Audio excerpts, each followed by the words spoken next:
नमस्कार, आपके साथ मैं हूं विद्यानाथ झा। दोपहर की नंबर 1 डिबेट ब्रह्मास्त्र में आपका स्वागत है। प्रधानमंत्री नरेंद्र मोदी ने एक और ऐतिहासिक कीर्तिमान अपने नाम कर लिया है। वो भारत के इतिहास में सबसे लंबे समय तक लगातार सेवा देने वाले निर्वाचित प्रधानमंत्री बन गए। उन्होंने पूर्व प्रधानमंत्री जवाहरलाल नेहरू के 4398 दिनों के कार्यकाल का रिकॉर्ड तोड़ दिया। लेकिन इस ऐतिहासिक पड़ाव पर कांग्रेस की प्रतिक्रिया बधाई वाली नहीं बल्कि बौखलाहट वाली दिखाई। बीजेपी जहां इसे एक युग की चेतना और राष्ट्र सेवा की साधना बता रही है, वहीं विपक्ष इसे 12 साल की नाकामियों का दौर करार दे रहा है। राहुल गांधी से लूट का मोदी मॉडल करार दे रही है। उन्हीं की पार्टी के नेता जयराम रमेश तो इतना भड़क गए कि उन्होंने सोशल मीडिया पोस्ट में पीएम मोदी को भारत के गले का पत्थर तक कह दिया। ऐसे में सवाल यह है कि क्या कांग्रेस को मोदी के रिकॉर्ड से दिक्कत है या फिर नेहरू के रिकॉर्ड के टूटने से? क्या 12 साल तक लगातार जनता का जनादेश हासिल करने वाले नेता पर हमला दरअसल कांग्रेस की राजनीतिक हताशा का सबूत है? और क्या हर चुनावी हार के बाद भी कांग्रेस आत्ममंथन की बजाय मोदी विरोध की राजनीति से बाहर नहीं निकल पा रही है? आखिर क्यों 12 साल के इस कीर्तिमान पर देश की राजनीति दो धड़ों में बंट गई है? क्या विपक्ष की हताशा सच है या मोदी विरोध की पुरानी पटकथा ही फिर से दोहराई जा रही है?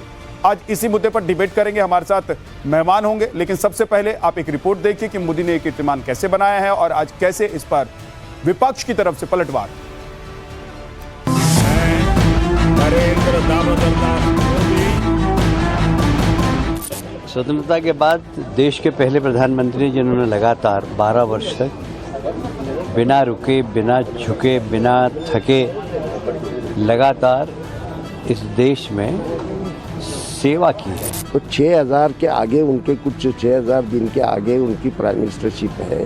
ये झूठा प्रचार करते हैं।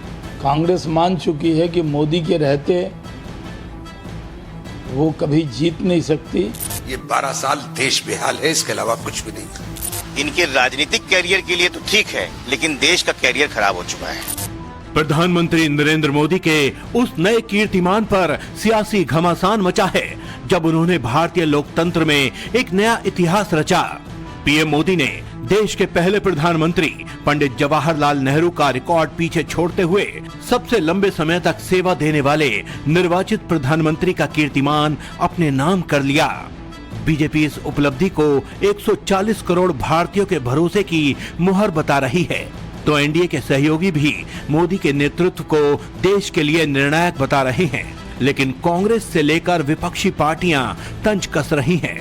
राहुल गांधी ने सोशल मीडिया पोस्ट में लिखा, 12 वर्षों की गरीब विरोधी आर्थिक नीतियों और कॉम्प्रोमाइज विदेश नीति ने आज देश को ऐसे हालात में ला खड़ा कर दिया है कि जहां लाखों गरीब परिवारों और महिलाओं को लकड़ी के जहरीले धुएं की तरफ धकेल दिया गया है। उज्ज्वला योजना में सब्सिडी वाले सिलेंडरों की संख्या 9 से घटाकर 4 कर दिया गया। प्रवासी मजदूरों की जीवन रेखा 5 किलो का सिलेंडर भी 323 रुपए महंगा कर दिया। अरबपति मित्रों को लाखों करोड़ों की कर्ज माफी दिलाना और गरीबों को अपनी नाकामियों का बिल थमाना, ये लूट का मोदी मॉडल है। राहुल के इस तंज पर बीजेपी सांसद बांसुरी स्वराज ने करारा पलटवार किया। ये ऐसी सरकार थी जिसने देवालय भी बनाए और शौचालय भी बनाए, जिसने पॉलिटिक्स नहीं प्रोग्रेस की बात करी। ये सुशासन का ऐसा काल था जिसने नारी शक्ति को धुएं की जिंदगी से मुक्त कर कर उज्ज्वला योजना दी। ये एक ऐसा खंडकाल था जहां पर भारत चंद्रयान 3 से चंद्रमा के दक्षिण ध्रुव पर लैंड करने वाला पहला देश बना पूरे विश्व में। हालांकि पीएम मोदी के 12 साल पूरे होने का जश्न विपक्ष को रास नहीं आ रहा। कांग्रेस नेता कह रहे हैं कि रिकॉर्ड दिनों से ज्यादा जरूरी है इन वर्षों का रिपोर्ट कार्ड। कांग्रेस नेताओं ने अर्थव्यवस्था, लोकतंत्र और संस्थाओं के कामकाज पर सवाल उठाए, तो वहीं हुसैन दलवाई ने इसे झूठा प्रचार करार दिया। आज मोदी जी के कार्यकाल में रुपए की कीमत कहां से कहां पहुंच गई है और कौन से क्षेत्र में भारत ने सफलता प्राप्त की है। अर्थव्यवस्था में हम पिछड़ गए हैं, चौथे नंबर की अर्थव्यवस्था से 5वीं 6ठी पे पहुंच गए। इसके अंदर लोकतंत्र की हत्या इन 12 साल के अंदर हुई और जो लोकतंत्र को दबाने का काम इन 12 साल के अंदर हो रहा है वो इतिहास के अंदर कभी नहीं हुआ। जो सपना बाबा साहेब भीमराव अंबेडकर का था, जो सपना महात्मा गांधी था उस सपने को चकनाचूर इस 12 साल के अंदर किया गया। इस काल में वो 350 और कुछ दिन ये थे। सितंबर 1946 में वो ब्रिटिश काल में इंटरिम गवर्नमेंट में प्राइम मिनिस्टर बने थे। तो 6000 के आगे उनके कुछ 6000 दिन के आगे उनकी प्राइम मिनिस्टरशिप है। ये झूठा प्रचार करते हैं। अच्छा ठीक है, उन्होंने किया क्या 12 साल में? 12 साल में एक कुछ काम ऐसा किया जिसकी वजह से लोग ध्यान में रखेंगे उनको। विपक्ष के हमलों पर बीजेपी भी पलटवार कर रही है। बीजेपी नेताओं का कहना है कि कांग्रेस मोदी की लोकप्रियता से परेशान है और उसे एहसास हो चुका है कि मोदी के रहते सत्ता में वापसी आसान नहीं। पार्टी का दावा है कि 12 साल का यह रिकॉर्ड सिर्फ समय का नहीं बल्कि जनता के भरोसे का प्रमाण है। देखिए, कांग्रेस जान रही है कि मोदी जी अभी 12 साल तो पूरे किए और 12 साल पूरा करेंगे, आगे भी वो रहेंगे। कांग्रेस मान चुकी है कि मोदी के रहते वो कभी जीत नहीं सकती, इसलिए इस तरह की बयानबाजी कांग्रेस करती रहती है। मोदी दुनिया में, भारत के इतिहास में लंबे समय तक केवल याद नहीं किए जाएंगे बल्कि आने वाले दिन में नरेंद्र मोदी एक महामानव के रूप में, एक अवतरित पुरुष के रूप में पूजे जाएंगे।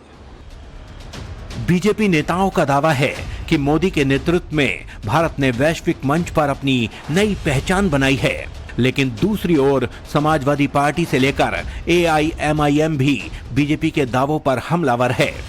सपा बीजेपी की इस उपलब्धि को देश के लिए नुकसानदेह बता रही है, तो AIM ने सरकार पर बेरोजगारी, महंगाई से ध्यान भटका नफरत फैलाने का आरोप लगाया। भारतीय जनता पार्टी ने इस लोकतंत्र में वो सारे काम किए हैं जो लोकतंत्र की हत्या करता है, और हम ये भी जानते थे कि 2024 में ये तैयारी में थे इस संविधान को बदलने के लिए। वो समाजवादी पार्टी थी जिसने इनके मंसूबे पानी फेर दिया है। तो इसलिए इनके राजनीतिक कैरियर के लिए तो ठीक है, लेकिन देश का कैरियर खराब हो चुका है। रिकॉर्ड तो बताया ना, तोड़ेंगे नफरत फैलाने का। जो नफरत फैल रही है भाजपा के मंत्रियों द्वारा, आए दिन हम देख रहे हैं, आप और हम किस तरह से हो रहा है, तो ये बस नफरत ही फैलाना। मेन मुद्दे पे कब बात करेंगे? विपक्ष के कुछ नेता पीएम मोदी के कार्यकाल को देश का करियर खराब करने वाला बता रहे हैं, लेकिन दूसरी ओर पीएम मोदी को एनडीए के सहयोगियों का साथ भी मिल रहा है। पूर्व प्रधानमंत्री HD देवेगौड़ा ने कहा कि पीएम मोदी की देखरेख में भारत एक मजबूत लोकतंत्र बना हुआ है। भारत को सबसे तेजी से बढ़ती अर्थव्यवस्था बनाए रखने की कोशिश, उनकी कल्याणकारी नीतियां और सैन्य टकराव के समय उनके फैसले लेने की क्षमता भी खास तौर पर ध्यान देने लायक है। वहीं N चंद्रबाबू नायडू ने भी लेख लिखकर पीएम मोदी को भारत के लिए सही समय पर सही नेता करार दिया।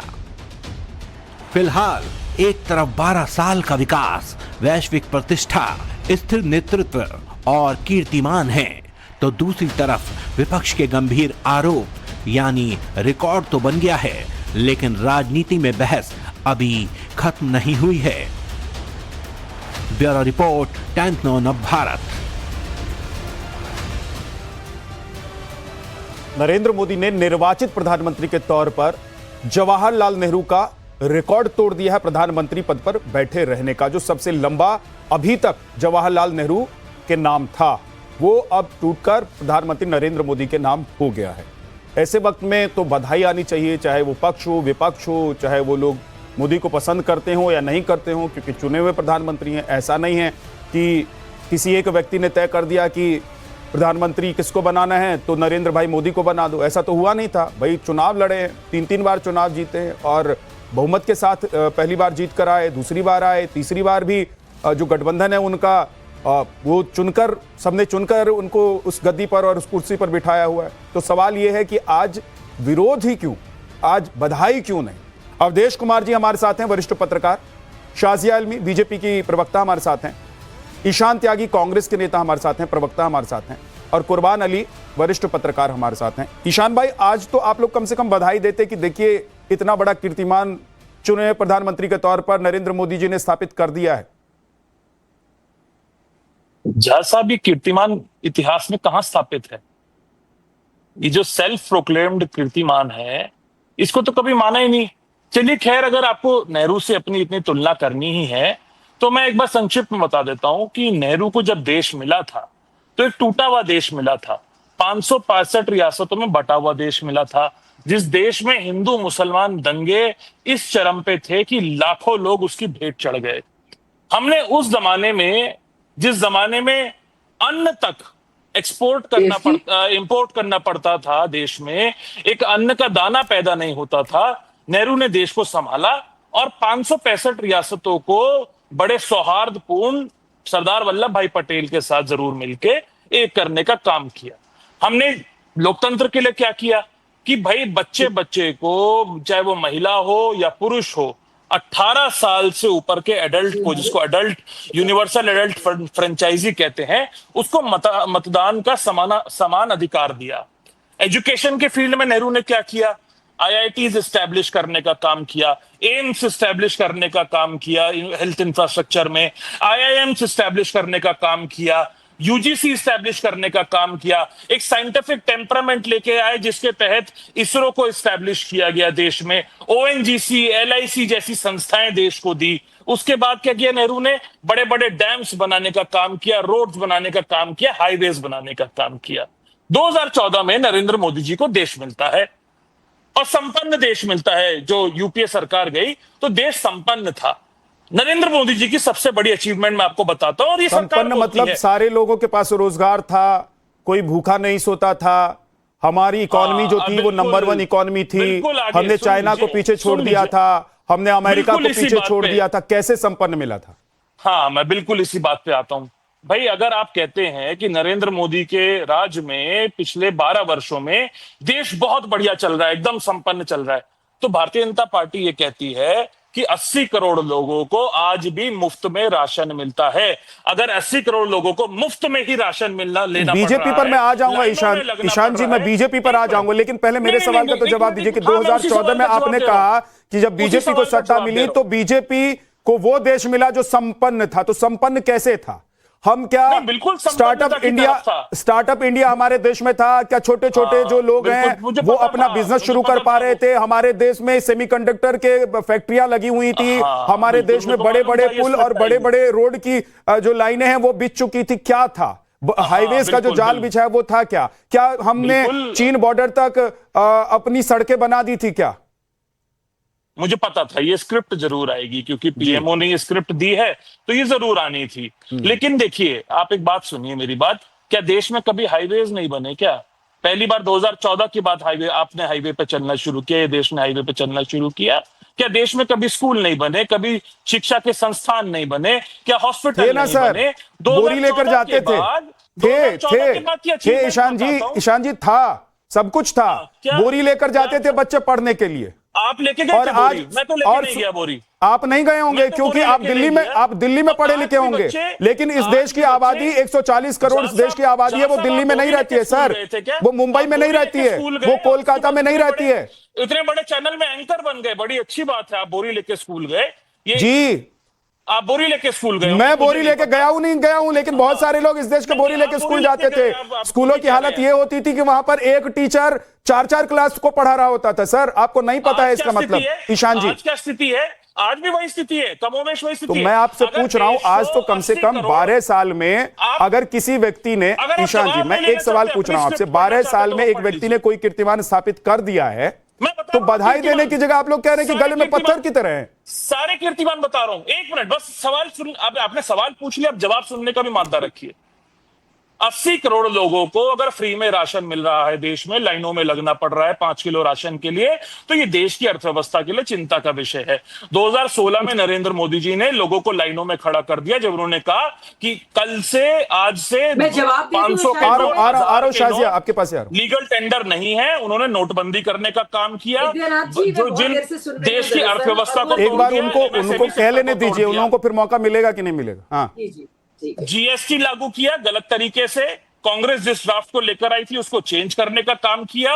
राहुल गांधी जी बोलते रहे जीएसटी आप गलत तरीके से लागू कर रहे हैं, 2 स्लैब्स रखिए, लेकिन जब देश की अर्थव्यवस्था टूट गई, एमएसएमई सेक्टर खत्म हो गया, उसके बाद नरेंद्र मोदी जी की 7-8 साल बाद नींद जागी और 2 स्लैब करने का काम किया। ठीक है, अब थोड़ा सा बचा के रखिए ईशान त्यागी जी, अब थोड़ा सा बचा के रखिए ना, अभी तो डिबेट शुरू हुई है भाई। बचा के नहीं ईशान भाई, अभी डिबेट शुरू हुई है। आपने स्टार्टअप इंडिया की बात करी, उस पर सुन लीजिए। मेक इन इंडिया ये लोग लेकर आए और वादा किया कि मैन्युफैक्चरिंग को जीडीपी का 25% बना देंगे।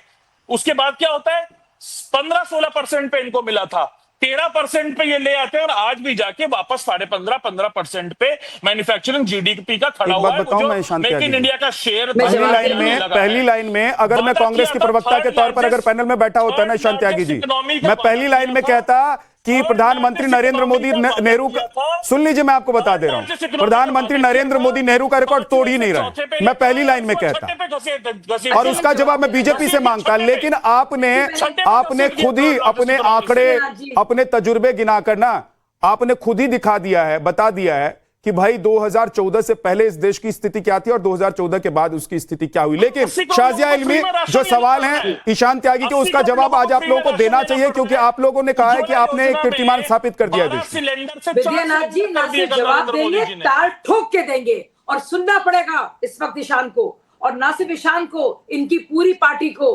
जयराम रमेश जो फर्रा और पर्चा बांटकर राहुल जी से लेकर इनको दे रहे हैं ना, मैं उस फर्रे की और उस पर्चे की बात करती हूँ। सबसे पहले तो नेहरू जी और मोदी जी में कोई भी तुलना नहीं है।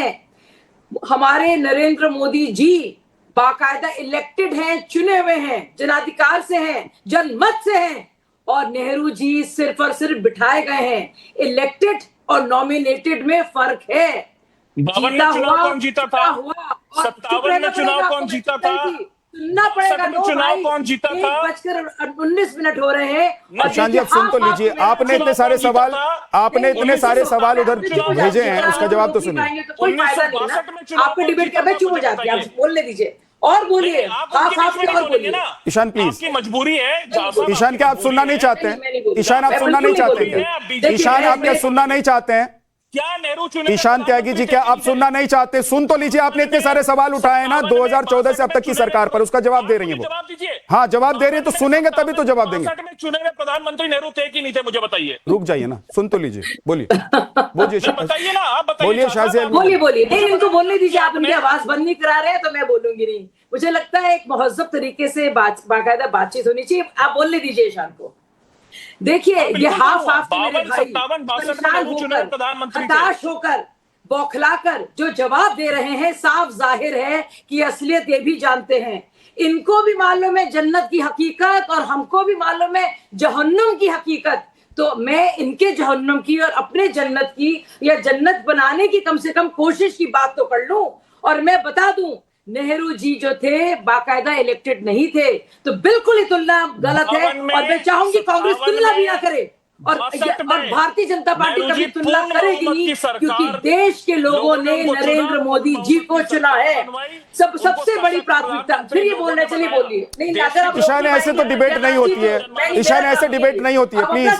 नहीं ऐसे डिबेट नहीं होती है ईशान, देखिए ये तो गलत बात है। फिर मैं ऑडियो डाउन कराऊंगा, आप लोग कहेंगे कांग्रेस का ऑडियो डाउन करवा देते हैं आप लोग। मत कीजिए ना सर। ईशान त्यागी प्लीज, ईशान त्यागी झूठ है तो आप जवाब देने के लिए उंगली उठाकर बैठिए, आपके पास मैं आऊंगा तो आप बोलिएगा ना सर। नहीं ऐसे थोड़ी ना होता है, ऐसे डिबेट थोड़ी ना होती है। मुझे काउंटर किया, बीजेपी आपको काउंटर करना है, आप उंगली उठाकर बैठिए ना, मैं आपके पास आऊंगा। मैंने पहले 15 मिनट सिर्फ आपको दिया, 15 मिनट सिर्फ आपको दिया। प्रधानमंत्री थे कि नहीं थे? नहीं एक सेकंड रुक जाइए, आपके सवालों का जवाब मिलेगा, पहले उनका सुन तो लीजिए जवाब। बोलिए शाजिया इल्मी। देखिए मैं तमीज से और तहजीब के साथ बात करूंगी। जो इंसान या हाफ के जो फर्रा दिया गया है जयराम रमेश की तरफ से इनको और राहुल गांधी को, उस फर्रे की मैं जवाब दे रही हूँ। सुनना पड़ेगा भाई, दुनिया सुना रही है, दुनिया वोट दे रही है, पूरा देश ने जिताया है, पूरे देश ने जिताया प्रधानमंत्री जी को। नेहरू जी की तरह नहीं आए। आपकी बात में पूरी तरह इत्तेफाक रखती है, कोई तुलना नहीं हो सकती है नेहरू जी की, जो किसी एक आदमी की मेहरबानी की वजह से बने थे, थोपे गए थे, बाद में वो जीते थे क्योंकि कोई मुखालफत नहीं थी। सुन लीजिए, तो कतई आप तुलना नहीं करेंगे हमारे नरेंद्र मोदी जी की नेहरू जी से। कहाँ हमारे नरेंद्र मोदी जी और कहाँ नहीं शाजिया जी, उन्होंने अच्छे काम शाजिया करे जी, बहुत सारे, शाजिया जी, लेकिन वो चुनकर नहीं आए ईशान थे। त्यागी कह रहे हैं, नहीं, मुझे बोलने ईशान दीजिए, मुझे मैं बोल के रहूंगी, आप बोलिए। आप लोग नहीं नेहरू चुन के आए कि नहीं आए, मैं हट बता जाऊंगी। दीजिए। पिछले 10 वर्षों में मैं सिर्फ गरीबों की बात करूंगी। हाँ, अब मुद्दे पर आइए, पिछले मुद्दे 10 पर वर्षों आइए। से सरकार ने गरीबों के जीवन को बदलने के लिए क्या क्या काम किया है। देखिए कितने निर्दयी और क्रूर लोग हैं, इसीलिए हारते हैं। कोई जमीन से इनको कोई लगाव नहीं है, गरीब आदमी से कोई लगाव नहीं है। वो फर्रा काम नहीं आएगा जो राहुल गांधी इस्तेमाल कर रहे हैं, नहीं जो शाजिया, जयराम वो कह रहे हैं रमेश कि है। 12 साल 80 से करोड़ लोगों को गर्दन मुफ्त में राशन, पत्थर की तरह प्रधानमंत्री 80 नरेंद्र मोदी हैं, तो करोड़ मोदी लोगों जी को ने मुफ्त क्या राशन- किया है 12 साल में, वो तो बताना पड़ेगा ना आज आपको। आप बोल लीजिए फिर, चल कोई फायदा नहीं है ऐसे। मैं अगर आपने लगातार इनको मौका दिया, आप रहने दीजिए, मैं नहीं बोलूंगी। इतनी इंटरप्शन के बाद में आप कीजिए, मैं बैठी हूँ चुपचाप, आप सवाल पूछिए, ये बोलेंगे।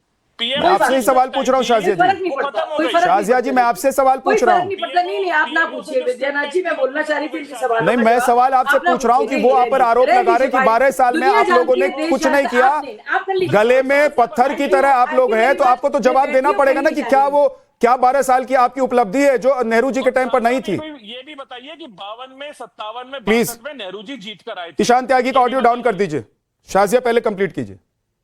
सोचिए आप, अभी इनको तकलीफ हो रही है कि 80 करोड़ गरीब लोगों को मुफ्त राशन मिल रहा है, उसको वो जोड़ रहे हैं बेरोजगारी से। याद है वो चित्र देखे हैं पार्टीशन के दौरान, एक गरीब इंसान किस तरह से बोरी लेकर यहाँ से वहां जा रहा था, परेशान हाल था, और कोई नहीं कह रहा है तब स्कूल नहीं खुला है, कोई नहीं कह रहा है, लेकिन क्या हालत कर दी आपने गरीबों की।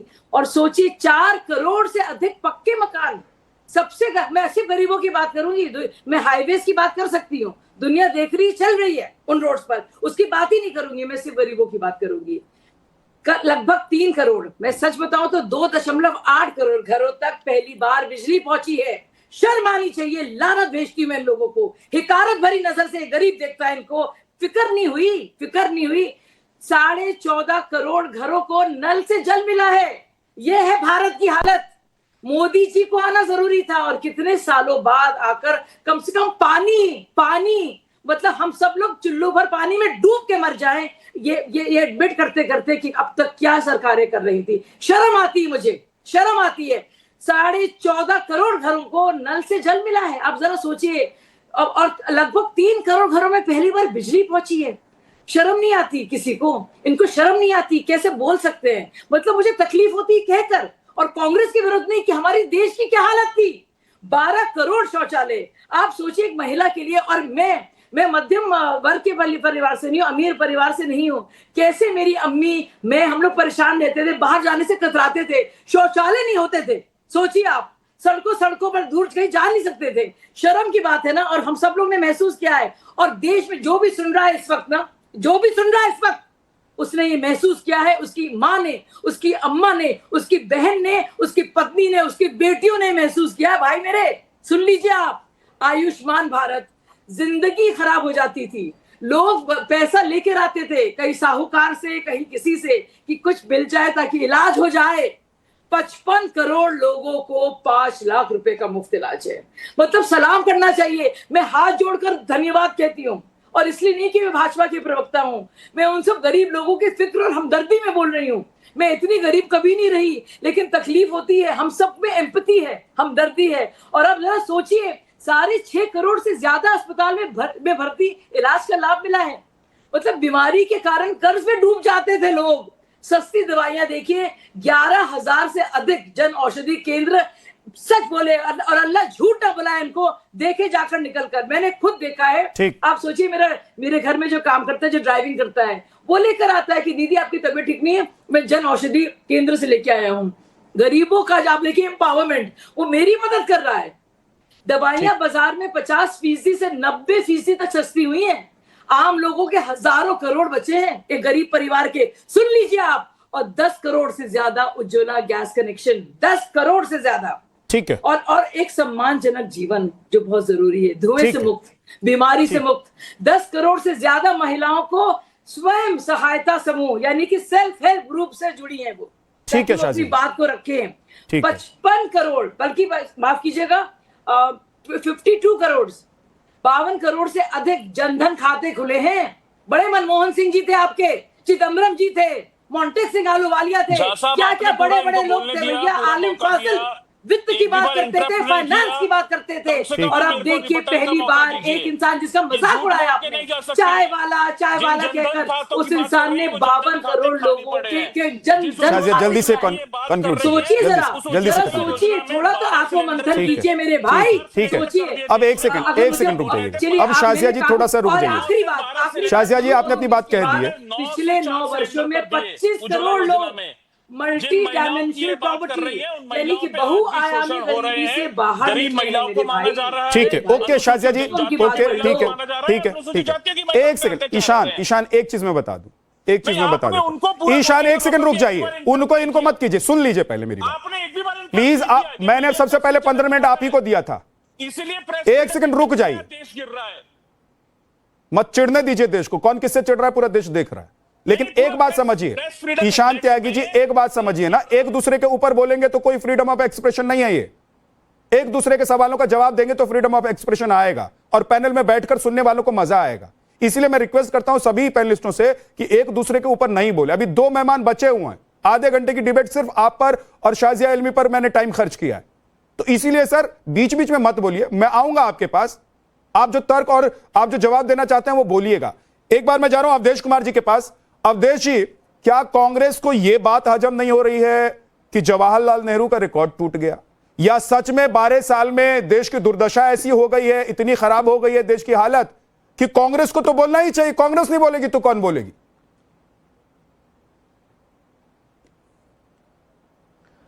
देखिए, एक ऐसा अवसर है जब भारत में एक मूल्यांकन होना चाहिए कि स्वतंत्रता के बाद जो नेतृत्व हमारे देश में मिला, क्या उस देश की जो आकांक्षा थी, जिन आकांक्षाओं को लेकर स्वतंत्रता आंदोलन की लड़ाई लड़ी गई, जो महान लोगों के सपने थे, वो पूरा करने वाली सरकार थी, उस दिशा में आगे बढ़ी।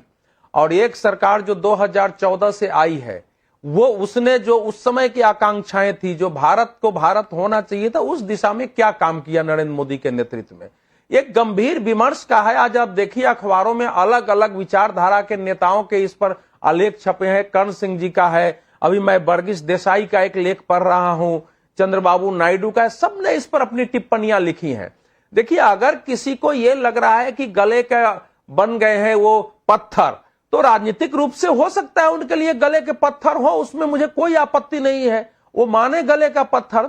देखिए, नेहरू जी और 13 मई 1952 को नेहरू जी जब शपथ ग्रहण किए हैं, उस समय से लेकर नेहरू जी के क्रियाकलापों को देखें, थोड़ा स्ट्राइकिंग डिफरेंसेस है, समय का अंतर होता है। उनके सामने चुनौतियां थी, हमारे पूर्वज थे, हम आज उनकी निंदा करके कुछ प्राप्त नहीं कर सकते हैं, लेकिन पॉलिसी का मूल्यांकन होता है कि आपके समक्ष जब आप देश के प्रधानमंत्री थे तो कश्मीर के विलय में आपने जानबूझकर देरी कराई, ये फैक्ट है।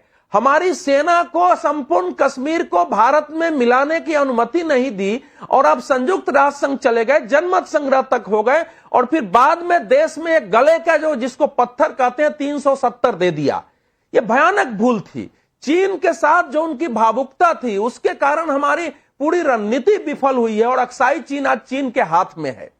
नरेंद्र मोदी जब आए हैं तो उन्होंने इस संदर्भ में क्या किया है? जो 370 का एक कांटा था, 300, जो कोई कल्पना ही नहीं करता था कि 370 हट जाएगा, वो हटा के पाकिस्तान को पहला बड़ा धक्का दिया कि कश्मीर पर उसका कोई भी अधिकार है। और जिस प्रकार से सरकार ने अपनी रणनीति बनाई है, अब दुनिया में बहुत कम देश है बोलने वाले कि यह विवादास्पद स्थान है।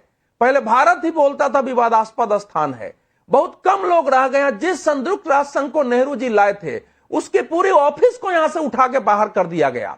और उसके बाद रक्षा के मोर्चे पर जो काम हुआ है कि 3-3 बार घर में घुस के मारना, चीन के साथ एक व्यवहारिक रणनीति अपनाते हुए और उस पूरे क्षेत्र को रक्षा की दृष्टि से महत्वपूर्ण करना, तो दोनों में बहुत बड़ा अंतर था। दूसरा जो देखिए, दूसरा अंतर जो दिखाई देता है, नेहरू जी ने सोमनाथ मंदिर के निर्माण का विरोध, पुनर्निर्माण का विरोध किया। राजेंद्र बाबू को पहले जाने से रोका, और जब आकाशवाणी से उनका भाषण प्रसारित नहीं हो उसके लिए काम किया। प्रधानमंत्री देखो, ये झूठ बोल रहे हैं। ईशान, तुम हमसे छोटे हो यार, कैसे बात कर रहे हो? थोड़ा बोलना के शर्म करो, भाषा गलत बोलेंगे तो झूठ बोलूंगा। किसी को झूठा कहने में शर्म नहीं आती आपको? सही को सही, हम लोग झूठ बोलने वाले हैं। मेरे माँ बाप हम लोग झूठ बोलने वाले हैं, ऐसे बात कर रहे हो डिबेट में बैठ के उस समय से। आप झूठ बोल तो रहे हैं। जब उन्होंने रोका, ये सब डॉक्यूमेंटेड चीज है। प्रधानमंत्री नरेंद्र मोदी ने वो भारत की सभ्यता संस्कृति जो थी, वो धीरे धीरे जो देश पीछे छूट गया था, एक अजीब किस्म के सेकुलरिज्म के नाम पर, उससे देश को बाहर निकालते हुए सरकार की नीतियों से और दुनिया के स्तर पर एक मैसेज दिया। अब देखिए सोमनाथ पर आज हमारी क्या सोच बन रही है। आज जो है काशी विश्वनाथ पर, आप ये कह रहे हैं कि पूरा परसेप्शन भी बदला। उस प्रकार ठीक के है, तीर्थ स्थान थे। एक चीज मैं समझना चाहता हूं, ईशान त्यागी आपको जवाब देना चाहते हैं, शाजिया इल्मी ने जो बोला उसको भी वो काउंटर करना चाहते हैं, लेकिन उससे पहले कुर्बान अली जी के पास एक बार मैं जाना चाह रहा हूं। सर, अगर $2 ट्रिलियन की अर्थव्यवस्था, झूठ बोल रहे हैं हम लोग, झूठ बोलने के लिए बैठते हैं टीवी पर। सर वो सबको पता है, वो देश देख रहा है, आपको जस्टिफाई करने की बताने की जरूरत नहीं है। 2014 तक जिस देश की अर्थव्यवस्था $2 ट्रिलियन थी सर, कुर्बान अली जी, आज वो 4 ट्रिलियन हो गई। अलग अलग क्षेत्रों में देखें, चाहे आप सड़क पर देखें, चाहे फ्लाईओवर देखें, आप देखें कि साजो सामान पहुंचाने के लिए सेना तक किस तरह की व्यवस्था बनाई गई है, चाहे टनल बनाने पड़े हो, चाहे पुल बनाना पड़ा हो। इसके अलावा हम देखें कि भारत में कितना व्यापार आ रहा है, तो आप ये कहेंगे कि गले में पत्थर बन गए हैं। पत्थर कांग्रेस के लिए हो सकते हैं ना, देश के लिए थोड़ा ना हो जाएंगे। विद्यानाथ जी, अभी जो मैंने तर्क सुने अपने फेलो पैनलिस्ट की तरफ से, तो बात होनी चाहिए थी नरेंद्र मोदी के 12 साल के रिकॉर्ड पे जो उन्होंने बनाया है। बात हो रही है नेहरू की खामियों पर, बात हो रही है कांग्रेस की गलतियों पर। अगर सब कुछ ठीक है तो फिर तो ये होना चाहिए कि देश में रामराज आ गया, ना कोई गरीब है, ना कोई बेरोजगार है, ना कोई बीमार है, सब कुछ चंगा ही चंगा है। और देश में जो इस वक्त आवाजें उठ रही हैं, चाहे वो पर्चा लीक हो रहा हो, चाहे वो महंगाई बढ़ रही हो, वो सब फिजूल की बातें हैं, क्योंकि हमारा विकास पिछले 12 सालों में इतना जोरदार हुआ है और हमारी अर्थव्यवस्था इतनी मजबूत हुई है, जैसा भी आपने कहा। उसके बाद हमें इन सारे विषयों पर कोई बात करनी ही नहीं चाहिए, क्योंकि सब कुछ इतना अच्छा हो रहा है। तो फिर इसमें इस वक्त इस सरकार की या इस प्रधानमंत्री की आलोचना करने का तो सवाल ही पैदा नहीं होता। मनमोहन सिंह ने प्रधानमंत्री रहते हुए कहा था कि मुझे उम्मीद है कि इतिहास मुझे, it will be kind to me. तो क्या इतिहास, क्या अभी वर्तमान भी नरेंद्र मोदी जी के लिए काइंड है या नहीं है? इस बात का अगर हम फैसला कर लें और ये समझ लें कि कुछ भी गलत नहीं हुआ है, सब कुछ ही बहुत इंडिया शाइनिंग है, फील गुड की फीलिंग आ रही है और कोई परेशानी नहीं है, तो बहुत अच्छा, मैं भी उस सब में शामिल हो जाऊंगा जो लोग कह रहे हैं कि नरेंद्र मोदी साहब ने सब कुछ अच्छा कर दिया, इस देश में कोई समस्या नहीं। लेकिन अगर समस्या है, आपने ट्रिलियन इकोनॉमी का मामला उठाया, क्या ये तर्क इस बात की गवाही देता है कि देश में कोई समस्या नहीं है? आप कैसे काउंटर करेंगे? बेरोजगारी नहीं है आज की केंद्र सरकार को, प्रधानमंत्री नरेंद्र मोदी को अगर आपको काउंटर करना है तो आप अर्थव्यवस्था के मामले में करेंगे, आप उनकी इमेज के मामले में करेंगे, उनकी लोकप्रियता के मामले में करेंगे, उनको लोग चुन रहे हैं कि नहीं चुन रहे हैं, इसी आधार पर तो करेंगे ना सर। शाजिया, एक सेकंड। तो फिर तो पिछले 3 बार से नरेंद्र मोदी जी 2 बार तो स्पष्ट बहुमत के साथ जीते, एक बार अभी 240 पे रुक गए, कोई बात नहीं, गठबंधन सरकारों का दौर है, मिला ली उन्होंने, तो उनकी लोकप्रियता की भी बात हम नहीं कर रहे हैं। लेकिन क्या आप दिल पे हाथ रख के ये कह सकते हैं कि इस वक्त देश में सब कुछ ठीक ठाक चल रहा है? अब जल्दी से, अब वक्त नहीं है, अब वक्त नहीं है। 30 सेकंड, 1 सेकंड, 30 सेकंड बीजेपी को, 30 सेकंड कांग्रेस को। शाजिया जी 30 सेकंड उन्होंने बोल लिया, 30 सेकंड बोलिए। जर्नलिस्ट है रहे हैं और क्या अकल लगाई, ये समझ गए कि सारे आंकड़ों में फेल हो जाएंगे, बोल नहीं पाएंगे कुछ, कितनी बेहतरी हुई है देश में, क्योंकि मैं तो फिगर्स दे रही हूँ। तो उन्होंने बात को घुमाया, और कैसे घुमाया? उन्होंने कहा सब बड़ा अच्छा है, कि बोलने की, ये कोई नहीं कह रहा है सब परफेक्ट है, हम बता रहे हैं बेहतरी कितनी हुई है, कितने गरीब नहीं रहे, उससे निकले हैं। ये कह रहे थे कुर्बान भाई, ये चालाकी काम नहीं आएगी, कभी कभी सच बोलना जरूरी हो जाता है। आप जितनी भी नफरत कर ले मेरे भाई, लेकिन आपको मानना पड़ेगा, ये मेरे आंकड़े बता रहे हैं, दीज आर फैक्ट्स। और ये कह देना कि, तो आप क्या कह रहे हैं कि इंदिरा गांधी जी के वक्त में सब परफेक्ट था? ये आप कह रहे हैं नेहरू जी के वक्त में सब अच्छा था और अभी सब खराब है? ये कोई नहीं कह रहा, ये मेरा आर्ग्यूमेंट ही नहीं है, किसी का आर्ग्यूमेंट नहीं है। अच्छी बात है कि शाजिया इल्मी इस बात को एक्सेप्ट कर रही हैं, वो कह रही हैं कि भाई एवरीथिंग परफेक्ट हो जाए, सब कुछ परफेक्ट हो जाए, ये किसी भी दौर में संभव नहीं है। ये अमेरिका में भी नहीं है, जो विकसित सबसे बड़ा राष्ट्र है, वहां पर भी नहीं है। वहां पर भी गरीब हैं, वहां पर भी गरीबी है, वहां पर भी गांव में लोग रहते हैं, उन तक भी सुविधाएं सारी नहीं पहुंचती। आखिरी 30 सेकंड ईशान त्यागी आपके लिए। देखिए, एक फैक्ट ये भी है कि आईएमएफ जो हमारा जीडीपी मापने का तरीका है उसको सी ग्रेड का बताता है। मनरेगा का नाम इन्होंने बीबी जीराम जी कर दिया। उसमें औसतन जो काम मिलता था लोगों को वो अब घट गया है जो पहले मनरेगा में मिलता था। देश में जो किसान हैं वो 1 लाख से ज्यादा किसान पिछले 10 वर्षों में आत्महत्या कर चुके हैं, क्योंकि देश फल फूल रहा है लेकिन किसान आत्महत्या कर रहा है। एक तरफ इनकी सरकार जो है वो अपने उद्योगपति मित्रों को एयरपोर्ट्स दे देती है, पोर्ट्स दे देती है, उनका कर्जा माफ कर देती है, दूसरी तरफ किसान आत्महत्या कर रहा है। ईशान भाई, एक बात मैं कहूंगा कि जिन मुद्दों को आखिरी 30 सेकंड में आपने बोला है ना, उठाया है, इस मुद्दे पर तो राहुल गांधी फेल हो चुके हैं। फिर प्रवक्ता होने के नाते यहां बैठकर अगर उसी मुद्दे पर आप डिबेट करना चाहते हैं तो उसका कांग्रेस को क्या फायदा होगा। दूसरी बड़ी बात यह है कि अगर विपक्ष चाह रहा है कि पीछे के जितने भी साल थे, जितनी भी सरकारें थी, जितने भी दशक बीत गए, उनको छोड़ दीजिए। 12 साल में भारत एक विकसित भारत हो जाना चाहिए था।